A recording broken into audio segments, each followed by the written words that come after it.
Lieutenant General Keith Kellogg joins me now. General, if Sinwar is dead, this is a very big deal. Could it create any change in the hostage situation in the war in Gaza? Yeah, Stuart, thanks for having me. Well, you would hope it would, but I'm not too sure it will, because I'm not too sure how many of the hostages, unfortunately, are still alive, because it's been over a year.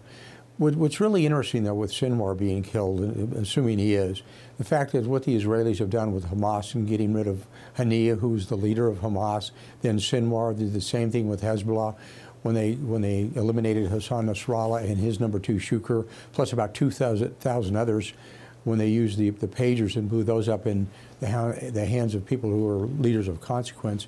They've actually taken out the leadership, and this is going to cause some pretty large confusion among the ranks on what's happening. Now, the question is going to be, okay, who replaces these people? Are they going to be more amenable to some type of peace discussions? You would hope they would. And that is the only hope I think you can have for getting those hostages out. There were reports earlier that what Sinwar was doing was he was surrounding himself with the remaining hostages.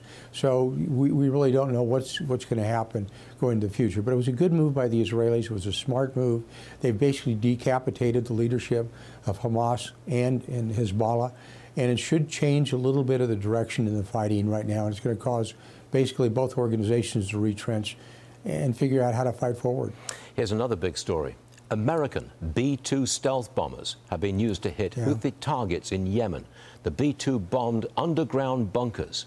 Is that a warning to Iran about their underground nuclear facilities? Well, it is a good warning. It lets them know that we are willing to use the B-2 bomber. Now, using the B-2 bomber, you know, they used a kind of an overkill when they did this. It was, you know, like hitting a sledgehammer on a 10-penny nail. But the fact that they were going after hard and buried targets should be kind of a signal, a tell to the Iranians that we can get to those hard and buried targets. You know, we have developed specialized munitions, even in the last year. One of them is called the GBU, for Guided Bomb Unit 7200, which actually can penetrate over 60 feet of concrete.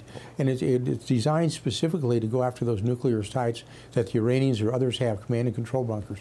And the Israelis have seen that. They know that. They've actually got that weaponry, so it should be a good signal. You know, right now, if I were the Iranians, especially with the supreme leader, you kind of better say, well, maybe we got to relook the direction we're going, because he is next on the target list, as are the nuclear sites. The big question is, what are the Israelis going to do? They've waited a long time to be able to respond to that latest missile attack by the Iranians, and they've got a lot of options. They don't have to go after the nuclear sites right now, but they've always got that capability, capacity. And then what we have done is said to the Iranians, they've got the ability to do this based on their aircraft and the fact that we've given them these munitions to defeat hard and buried targets. So it's something for them to think about. Quick question here. Using B-2, American B-2 stealth bombers, is that an escalation of our role in the Middle East war? No, Stuart, it's really not an escalation at all. It just shows we have the capacity with worldwide reach to do that, and sort of says we're willing to use a bomber like that, because using a stealth B-2 against the Houthis is really kind of overkill.